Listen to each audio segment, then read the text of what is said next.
नमस्कार। मैं सावित्री चंदेल और साई आंटी स्वागत करती हूँ आपके अपने चैनल सावित्री चंदेल कविताएं। मैं इस चैनल में कविताएं, कथाएं और साईं बाबा और हनुमान जी से संबंधित कुछ ज्ञान चर्चाएं और कुछ सामान्य बातें सभी करती हूँ। इस चैनल में ये थोड़ा थोड़ा सब कुछ होता है, तो जो चीज़ आपकी पसंद की हो, यदि आप हनुमान जी के बारे में कुछ सुनना चाहें वो सुन लें, साईं बाबा जी के संबंध में साईं से चलते सुनना चाहें वो सुन लें, कविताओं के शौकीन हो तो कविताएं सुन लें, और कार्तिक माह में कथाएं तो सुनना होता ही है शुभ, वो सुन लें। जो आपका मन करे वो सुने, और यदि आपको पसंद आए तो आप उसको सब्सक्राइब करें, लाइक करें और शेयर करें प्लीज़। तो अब कथाओं के दौर चल रहा है, कार्तिक माह है और नित्य प्रति कोई ना कोई कथा हमें कहनी चाहिए, सुननी चाहिए। तो आज की कथा मैं आपसे कहती हूँ कि एक गांव में एक बूढ़ी औरत अपने बेटे के साथ रहती थी। अब उसने अपने बेटे का विवाह कर दिया, वो अपनी जिम्मेदारी से मुक्त हो गई।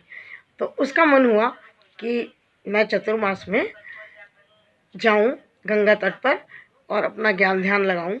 उसने अपने बेटे से कहा, बेटे मैं चतुर्मास के लिए जाना चाहती हूँ और अब तुम भी बड़े हो गए हो और मेरी जिम्मेदारी भी पूरी हो गई है और अब बहू घर भी संभाल लेगी, इसलिए मैं अब जाना चाहती हूँ, क्योंकि मैंने कभी भी पूजा पाठ अपने मन के हिसाब से नहीं किया, क्योंकि मैं हमेशा काम में लगी रही और अब मैं चतुर्मास के लिए जाना चाहती हूँ।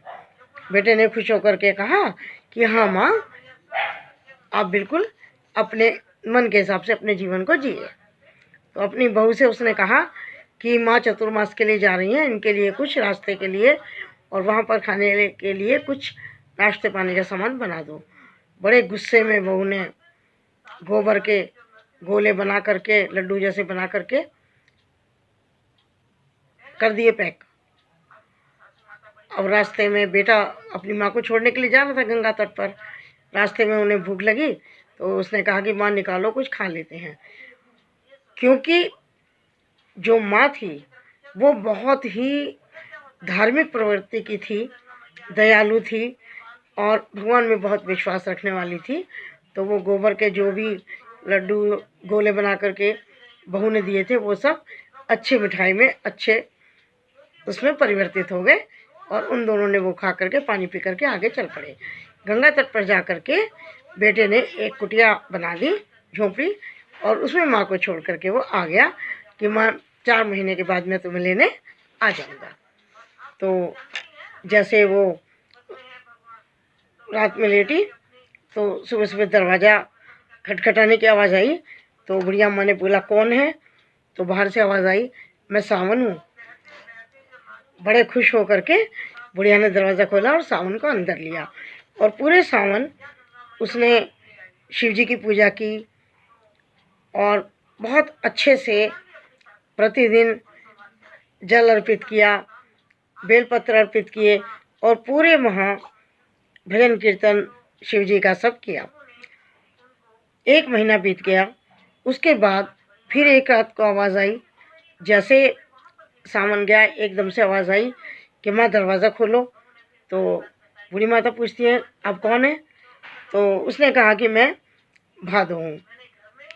बूढ़ी अम्मा ने उनको भी अंदर ले लिया और उनके लिए सत्तू बनाया, कजरी तीज मनाई और जो भी त्यौहार आते थे, छठ वगैरह, सब उन्होंने बड़े मन से प्रेम से किया और उनका मान सम्मान भी भादों का किया।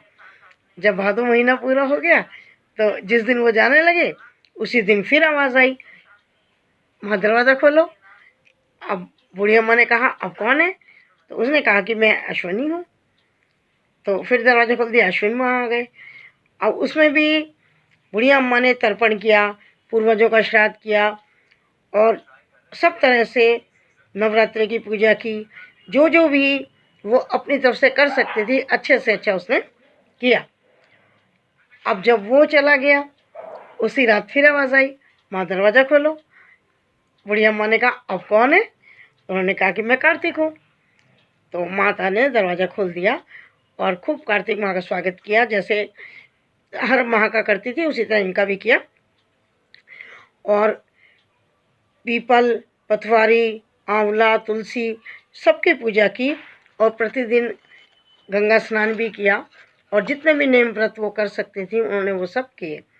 तो सब माहों की हर मंथ की उन्होंने बड़ी इज्जत की, सम्मान किया। तो हर एक मंथ उन्हें कुछ ना कुछ देकर गया। सावन आए, उन्होंने भी आशीर्वाद दिया, उनका झोंपड़ी घर में बदल गई। भादो आए, उन्होंने उनके घर को धन धान्य से भर दिया। अश्विन ने भी अपनी तरफ से उन्हें सोना चांदी ज्वेलर सब दे दिया। और कार्तिक माह ने तो उन्हें पूरा खुशी रहने का आशीर्वाद दे करके बिल्कुल धन धान्य से परिपूर्ण कर दिया। अब बेटा आता है लेने के लिए, देखता है माँ की झोपड़ी तो है नहीं, आसपास से पता करता है तो सब कहते हैं भाई तुम्हारी माँ ने तो रात दिन बहुत अच्छे से पूजा की है और चतुर्मास के जो देवता हैं सब प्रसन्न होकर के उनको ये महल दे गए। जब देखा माँ को तो बड़े खुश हो गए दोनों और बड़े सम्मान के साथ सारा सामान गाड़ियों में लाद करके वो अपने घर आ गए। जब देखा बहू ने कि अरे चतुर्मास करने से इतना लाभ, इतना धंधा नहीं होता है, अब उसको लगा मेरी माँ को भी मिलना चाहिए। अब उसने अपनी माँ से कहा कि भाई माँ तुम भी जाओ। अब माँ में तो कोई ऐसी श्रद्धा नहीं थी, लेकिन बेटी के कहने से उसको जाना पड़ा। उसका पति उनको भी, अपनी सास को भी छोड़कर आया झोंपड़ी बना के। तो जब वो कोई ना उठती थी, ना नहाना, ना धोना, ना पूजा करनी, ना पाठ करना, बस खा लिया सो गई, खा लिया सो गई। तो जब रात को सामने दरवाज़ा खटखटाया, कौन है? सावन हूँ। कोई दरवाज़ा खोलने का उसने कष्ट ही नहीं किया और ना कोई पूजा ना पाठ। इसी तरह से भादों, अश्विन, कार्तिक सब आकर के चले गए और उन्होंने उसकी झोंपड़ी को बिल्कुल राख में, कूड़े में बदल दिया, क्योंकि कोई भी माह उससे संतुष्ट नहीं था। और अंत में कार्तिक माह तो उनको मतलब गधे के रूप में करके चले गए। तो अब पूर्ण होता है मास, तो बेटा उनको भी लेने के लिए जाता है और साथ में बहू भी जाती है, देखती है अरे। तो जब वो गाड़ी के पीछे बांध कर लाता है गधी को, तो वो कहती मेरी माँ कहाँ है?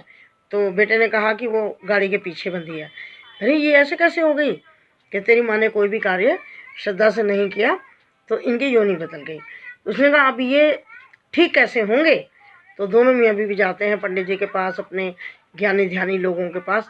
वहाँ से पता करते हैं कि जो बिल्कुल अच्छे से कार्तिक स्नान करती हो, धार्मिक महिला तुम्हारी जो सास हैं, उनके नहाए हुए पानी से इनको नहलाओगे तो ये दोबारा फिर मनुष्य योनि में आ जाएंगे।